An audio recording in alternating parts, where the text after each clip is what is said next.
Rare found a lot of success early on in the life cycle of the Nintendo 64.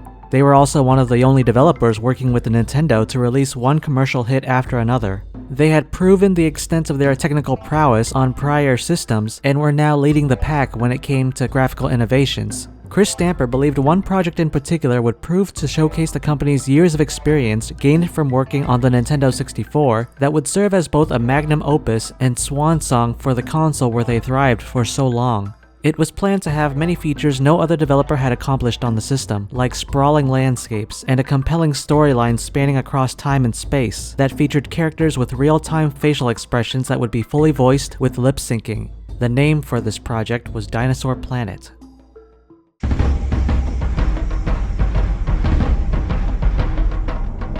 Following the release of Diddy Kong Racing, the game's development team would split up to work on different upcoming games. Designers like Graham Norgate and Martin Wakely were placed in charge of Blast Corps and Jet Force Gemini, while composer David Wise, artist Kevin Bayliss, and Lee Schuneman, the director of Diddy Kong Racing, was put in charge of Dinosaur Planet. The team went through many different ideas to determine what type of game it would be, including a racing adventure game similar to Diddy Kong Racing, but they settled on designing an open-world adventure game based on two stories interwoven with each other. The plot would center on a wolf named Saber and a vixen named Crystal along with their respective sidekicks, and the player would have the ability to freely swap between either protagonists. General Scales, ruler, tyrant, and dictator of the Sharpclaw tribe.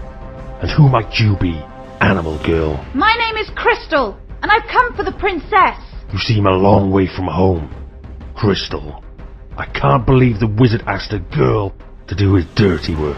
How do you know the wizard? Let's just say we had a nice little chat, and he's agreed to take a rest for a while.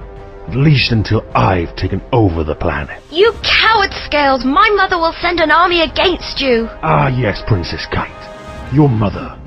Once I've dealt with this animal, then we'll pay your mother a visit. Its high production values would take advantage of the Nintendo 64's expansion pack and 64MB cartridge, a size only ever used for two games on the system, Conker's Bad Fur Day and Resident Evil 2. During the latter period of the game's development, Nintendo released The Legend of Zelda Ocarina of Time, which served as a strong influence on the team. While that wasn't the original intent, having started development prior to its release, the designers were no doubt inspired and amazed by Nintendo's game, as was the majority of the game industry at the time. Unlike the Ocarina of Time, however, the team working on Dinosaur Planet was nowhere near the size of Nintendo's. For most of the development, the team consisted of 5 programmers, only adding more later on, something most teams would never attempt with a large game nowadays. By the year 2000, Dinosaur Planet had reached a state where it was viewable to the press at events like E3. After being shown footage of Dinosaur Planet, Shigeru Miyamoto of Nintendo was said to have remarked on the similarities of Rare's design of Saber to Nintendo's own Fox McCloud of the Star Fox series. Supposedly, Miyamoto suggested the Dinosaur Planet team incorporate the Star Fox license into their game. Initially, this offer was not entirely accepted by the team, as it would mean the story they had written up to this point would have to face drastic changes in order to accommodate Nintendo's characters. The team had undoubtedly become very attached to the original game they had designed, that such a major shift was bound to leave some of them feeling disappointed. On the other hand, they were not blind to the potential advantages of using a Nintendo license. Star Fox started out as a groundbreaking title on the Super Nintendo, where it was a strong showcase for the console's unique Super FX chip. The series had a similar impact on the Nintendo 64, where its successor made a compelling argument for the system's Rumble Pack accessory. So wherever Star Fox was bound to show up next would inevitably draw a lot of potential players. Rare had also just experienced prior success applying Nintendo characters to their own games like Donkey Kong Country and Diddy Kong Racing, so the potential for another commercially successful game was not lost on them either. When the decision was made at Rare to integrate Star Fox into Dinosaur Planet, development transitioned from the Nintendo 64, which was at this point nearing the end of its life cycle, to the upcoming Nintendo GameCube. This new console would provide the team with the benefits of higher resolution textures, higher quality sound for speech and music, and more detailed polygonal models.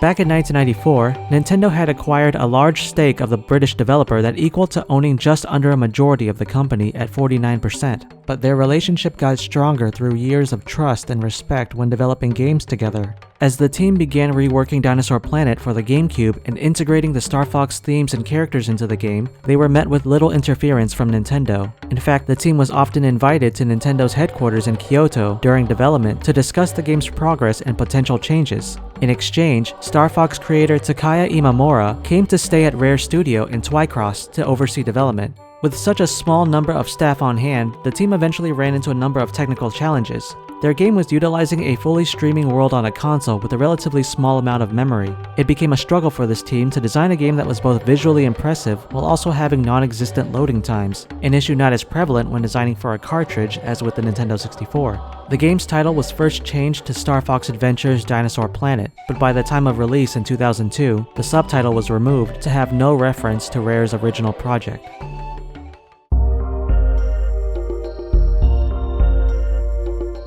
Star Fox Adventures was an action-adventure game starring Fox McCloud that was immediately compared to The Legend of Zelda: Ocarina of Time. While it featured segments where Fox would pilot his famous R-Wing, this was the first time players would be able to control him on foot and take part in a number of platforming puzzles. Throughout the game, Fox would traverse the so-called Dinosaur Planet, encounter many of its inhabitants, and confront the tyrannical General Scales and his Sharp Claw army to rescue Crystal, a blue fox who's imprisoned early on and whose magical staff is given to Fox for the majority of his journey. As a result of continuing to shift focus during development, there were many things being added or removed that it was impossible to keep track of. More elements that were reminiscent of Star Fox, like the ability to pilot the R-Wing, were added in fairly late despite the game not being designed with them in mind from the very beginning. Because of this, the team was stretching past their original plans, limiting their resources when it came time for refinement.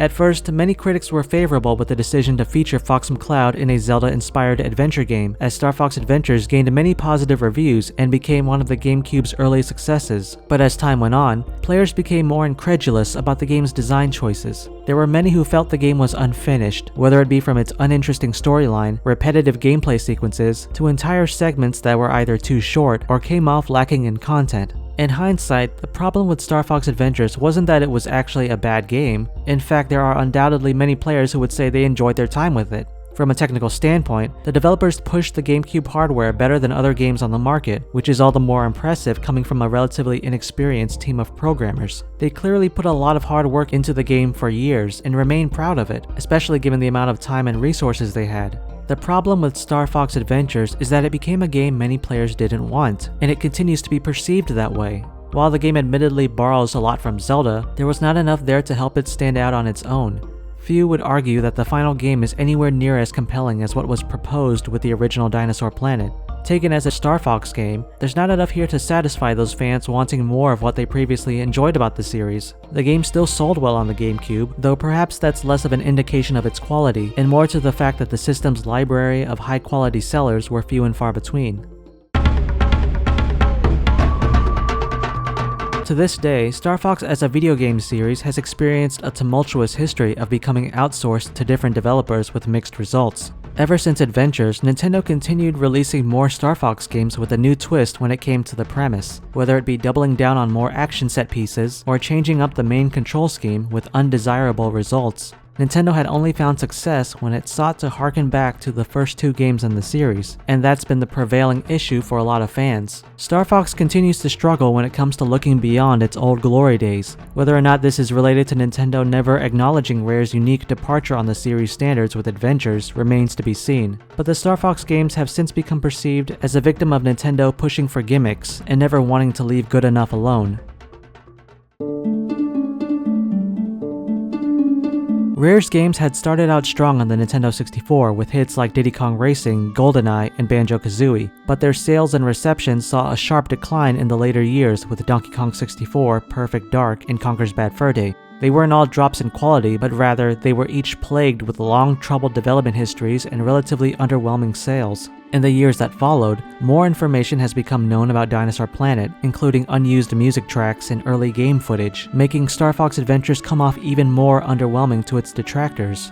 The real tragedy with the game stems back to its ambitious origins. Instead of becoming the magnum opus it was planned to be on the Nintendo 64, it became a game released by Rare that many today wished never happened, not just because of some bitter feelings towards certain design choices, but because many fans of Rare don't want this to be the game the developer would be last remembered by. as the final game to be released on a Nintendo console, marking the end of a historical partnership filled with several innovations and milestones. Many longtime fans consider Star Fox Adventures as one of their most beloved developers going out with a whimper instead of a bang.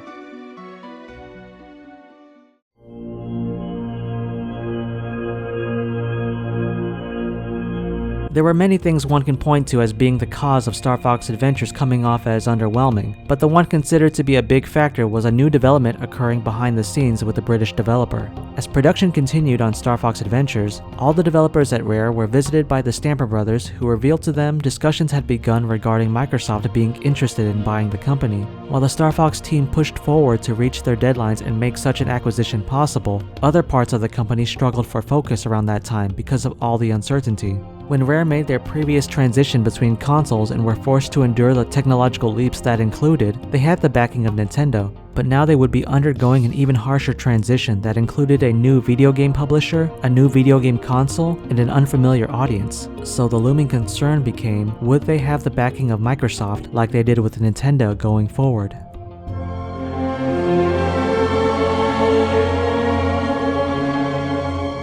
Next time, in part 11 of this Rare retrospective, Rare shocks the video game industry and its loyal fans with the news of their acquisition. The latest rumor is what? Rare, that Microsoft's buying Rare. I just wanted to come up before Sandy finishes and say in front of all of you, well, it's true. The preceding years would prove to be the roughest the company had ever experienced, as they struggled to find success among a new audience on Microsoft's Xbox console.